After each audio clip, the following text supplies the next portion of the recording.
Okay, so Kevin's talk served as a good transition point to start exploring this area of analysis. Again, the idea being, okay, we're collecting lots of this data. Some of it, such as the results from the survey instruments, has a texture, a character a little bit more familiar to those in the audience. After all, epidemiologists, biostatisticians, for decades have been working with longitudinal survey instruments and have methods drawn from the canon of biostatistics as well as elsewhere for dealing with such data. But other types of data, for example, the many types of sensors, their linkage, and the character of the questions tends to be rather different when we're working with these types of data. And I think much of the goal for the remaining time up to our project activities this afternoon is to give at least a glimpse, a bit of the flavor of the sorts of analysis that can be used with this data without pretending or aspiring to go into any sort of in-depth exposition of the assumptions or character of the formalisms by which we introduce, but rather to kind of give a sense of the lay of the land, talk a little bit about some of the multiple types of methods, how they work together, and give glimpses as to their application, the types of questions they can be used to answer. And we're going to have multiple components to this. Some components are going to be a few lectures about particular types, modeling, and that includes both kind of an overview here, some discussion of classification mechanisms, a glimpse of that world, and then a sort of corresponding glimpse of bringing together this data with dynamic modeling, which is a major interest of mine and of colleagues of mine across the world, including those close colleagues of Andrew here. We're also going to, however, beyond these lectures, have some case studies as well. And Aiden on his part and Kevin on his part are going to provide brief looks at some studies that have been run to at least give you some understanding how they fit into this smartphone-based data collection, and there may be hints here and there on the sort of analysis side there.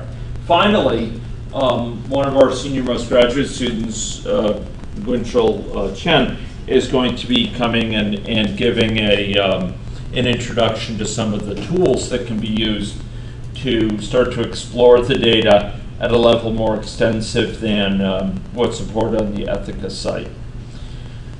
So, making best use of the types of data collected by these systems requires investment in suitable analysis and appropriate analysis. And to really secure the greatest potential for this data, we're talking about investments both in traditional techniques, which we use a lot in my group, biostatistical methods and traditional epidemiological summaries like crosstabs, et cetera, that many from health science, with which many from health science will enjoy a close familiarity. But beyond those techniques, there's a variety of techniques drawn from computational statistics on the one hand, and the broader domain yet of machine learning for things like classifiers, inference methods, and tools for for bringing together empirical data with dynamic models that can be leveraged. Dynamic modeling will sometimes be used for particular types of questions, particularly those involving counterfactuals, things such as interventions or policy regimes that one wishes to answer or to better explain the dynamic patterns seen in the data, to ask what-if questions of various sorts. And Monte Carlo methods which broadly lie within machine learning computational statistics, are often used to bring together dynamic modeling on the one hand and the sort of data that we're talking about here, particularly in the context of incoming high velocity data that kind of autocorrects the model and at the same time deals with the shortcomings to data. So one of the most important things to emphasize here is that if you look at the set of techniques that are applied with this sort of data, it's easy to come away with the misconception that it's a dog's breakfast of different techniques led by different researchers and have a sense that the field is kind of scattered and confused. In fact, what you'll find is that different researchers tend to work on different levels or different preferred sort of areas of layers of analysis that are involved in making sense of this data. So we're talking here about taking this data and if we're thinking about turning it into knowledge and insight, and in fact guidance for decision making, we're talking about leveraging a wide variety of set of techniques, which start with very simple techniques like such as those alluded to in Kevin's presentation, sort of filtering and data cleaning techniques that throw out data points that are clearly impossible given or utterly implausible given the constraints of human civilization and physical constraints on things. For example, cases where my GPS signal shows me alternately minute to minute, here and then places me in Indonesia for the next sample and then back to here. So there's filtering and data cleaning techniques that might be used for particular noisy types of data, and GPS really stands out in that regard. There's aggregation techniques. Jin in the back row there is undertaking steps towards aggregating data into intervals to make it more accessible for certain types of subsequent processing, certain types of used by these later algorithms. This kind of simple classification that will often run on the data. So using the data, we'll say, participant A saw, when we look at their Bluetooth data, they saw during this 30-second interval, they saw participant B's smartphone. They saw the Bluetooth from that smartphone. And maybe we see that participant B also saw participant A, and we'd say, okay, we'll count them as being in proximity to each other physically. They're nearby each other. And we might go more than that. We might say, okay, what are the strengths of those signals? And maybe we'll judge them as being in close proximity, as in a case where there could be a pathogen transmitted, or there could be a clear norm or imitative behavior between them, versus cases where they're more distant. But the point is, we do some simple classification often that they're proximate, they're close together, or they are not proximate. As you can imagine, there's some logic associated with that. So if A sees B, but B doesn't see A, maybe we treat that differently, etc. And simple classifications can be used for some sensors to try to make some simple distinctions between things.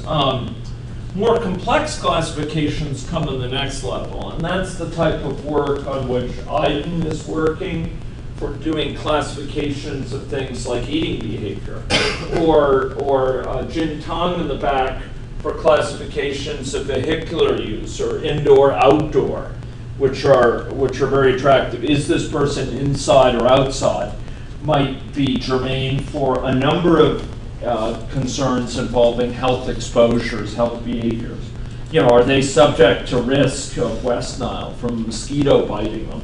To what degree are they at risk of receiving a pathogen from someone who's fairly nearby them? That risk goes well down outside. To what degree are they exposed to the elements? And how is their behavior modified by certain types of interventions? So here we have sort of more complex classification challenges that will often be explored. Narges has been working on that with smoking to great effect. She's also created a classifier for driving behavior, so detecting from a smartwatch when an individual is driving. That seems quite accurate as well. And really there's a set of classification tasks there that are quite rich and very, very germane for sort of higher levels or additional higher level components within the stack or network of classification modalities.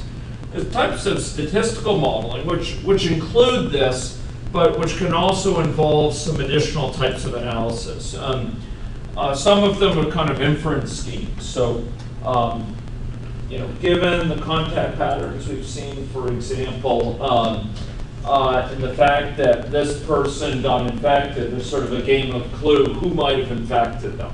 But instead of it being Colonel Mustard in the ballroom with the candlestick, it turns out to be, this person who had contact with them a lot and was known to be uncertain. He had no test results for him. That person might be particularly at issue. There's also biostatistical modeling, and Raj back there is emerging as a sort of avid advancer of this work in the area of recurrent events analysis, looking at the links between exposures and outcomes from things like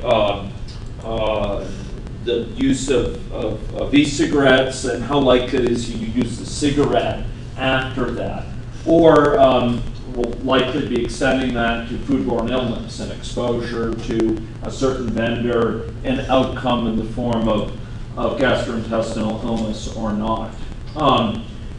So there's some biostatistical modeling techniques, recurrent events analysis, competing risk analysis, survival analysis, and I'd probably put in there certain types of regression-based approaches as well that can be used to very favorable ways once you've got the classifications underway. Also, once you've got the classifications in hand, you can really use this model for this sort of data for dynamic modeling. So once you've established who's in contact with whom, or once you've established the fact that this person has been exposed to this particular influence by being near the billboard or being exposed to this built environment or being outside during this period of the evening, then you might do some dynamic modeling that understands the broader implications downstream of that exposure, and that would let us ask, well, how would it be different under different policies or interventions? So I'd like to make a few key distinctions here that are important up front before we dive into a discussion of likely taking us also after lunch into two types of sort of analysis. One being classification-based analysis, take a glimpse at that, and another is to see a little bit about dynamic modeling, which will bear on Iden's contributions as well. So key distinctions, just to try to sort out beyond this kind of stack or network of techniques, which was admittedly fairly informal as characterization. We can also characterize analysis needs as speaking to different contexts in terms of the relationship between when the analysis gets done on the one hand and when the data is being collected on the other. On the extreme side, and this is most typical for our work, yet we often undertake most analyses on what we call, and forgive the geeky term, but server-side analysis. The point is, it's after the data is reported back to the mothership. The data has been uploaded by the phones, we've got the data into our databases, and we're going to do analysis on it to try to make sense of it and ask what the implications are for the things we care about. Maybe it's policy outcomes, maybe it's health implications for down the road or what have you. So here we're operating with data that was collected maybe years ago, and we are trying to understand what it suggests about the behavioral patterns. We're trying to understand the implications of those behavioral patterns. Often here we have processing that can be fairly rapid because we're leveraging larger scale computers and computer clusters. You can analyze data from across multiple participants very readily, but the data has to have been received by that point. We can't do this while the data is still out there on the smartphone, while someone's on that canoe trip or someone's not been in contact with Wi-Fi networks for a day or two. That data is still yet to be received. Now, there can be server-side analysis with immediate feedback, and I believe this is a lot of what's going on for the iPhone platform right now, where data is actually received from the phones. It performs certain types of analysis involving criteria, and it actually tells the phone, okay, you need to trigger the survey, for example, under this condition. And in general, the idea is an applicable one, that once the data is uploaded, we could ask the phone, can quickly analyze it and say, okay, you need to do this. You need to start recording because you're outside, or you need to start recording because you're in a fast food restaurant, or the phone should issue this questionnaire because we're being exposed to this potential adverse impact based on the data that's received. So here, there's rapid processing. There's a need to send the data back to the phone, but one can also take into account data from multiple phones that have reported that have called home. Now, the most resource-constrained sort of processing is actually done on the phone itself, and this would involve classification tools or algorithms that might, whilst on the phone, allow the data to be classified. And here, we're dealing with a tight budget computationally in terms of the amount of power we can consume. The energy associated with stored by the phone is limited. We need to process the data quickly but frugally so that we can undertake an action on the phone. You don't do this, just as a kind of default. You do it if you need this information on the phone. And why would you need it on the phone? Well, you might want to trigger a questionnaire based on it. You might want to, in principle, throttle the rate of data collection based on this. So, you're having the phone collect less data in the evening or while someone's sleeping during their sleep cycle, but as soon as they pick up that phone, you start monitoring things more closely. This is something that the broad areas is something that Kevin has explored with a student, Osagi or James. And there may be other cases where on the phone, knowing the classification might allow you to tailor the questions in the survey in specific ways, substitute variables or what have you. So you know who is nearby, you trigger that thing and you're asking questions about that fellow participant or what have you.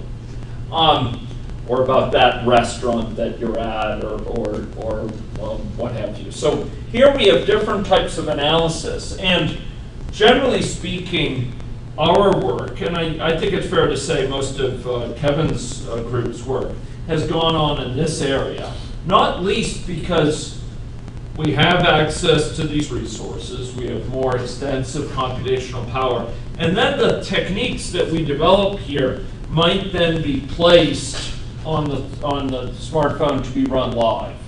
An example would be some of the work done by a very good undergraduate student, Michael Long, a couple of years back for us, where he took some of the analytic mechanisms we use here, classification tools that classify kind of the hidden state of a person, the underlying state of them dynamically over time. It sort of classifies as they change state, it identifies those points of transition and so on. And he took some of that analysis and translated it into a framework that could be placed on the phone and done live. So when a person is starting to smoke, maybe we would catch that and issue them some survey. Or maybe when they're approaching a likely smoking event, we'd pop up something and give them some information that might dissuade them from the intention to which they are bent. So here, the on-phone analysis may ultimately be the target, but a lot of the day-to-day analysis, a lot of the number crunching goes on here. And even when we deploy down to this level, often the algorithms can be further refined here. We come up with better ways of classifying, is someone driving? Is someone, in fact, indoors or outdoors? Or are they using a cigarette? Or are they eating? Or what have you? So this provides us with a data repository that we can use on an ongoing basis to classify things and then roll them out at either of these two levels, which are more dynamic, and which can use that information more actionably on an operational basis. Okay, those are just sort of some broad distinctions. We're going to go into and talk about this kind of network of techniques, which is, again, very informal. But we're going to take a look at two particular, or three, I guess, areas of it, which are classification challenges. I may talk a little bit about biostatistical modeling in the form of recurrent events analysis briefly during some of my discussions of the foodborne illness study, and then dynamic modeling. We're going to be take a look at it in a little bit more detail. Okay, and Winchell is going to come in, and he's going to be showing you some of the techniques that you might use to identify needs at these levels here. You might use for some simple aggregation to understand some of the patterns in the data, and to put in place some sort of insights that might come from very simple classification tools. It's a visualization tool that can help you explore the data, and probably there should be an exploratory analysis level here, where you're really exploring the data to get to know it, to get familiar with its patterns, etc. Okay, so these are levels of analysis or networks of analysis, and we're going to be jumping into particular ones of them. Any questions related to that questions or comments before I jump into just a couple of these by way of kind of vignettes and glimpses? Anything? Okay. Okay, so pardon me as I just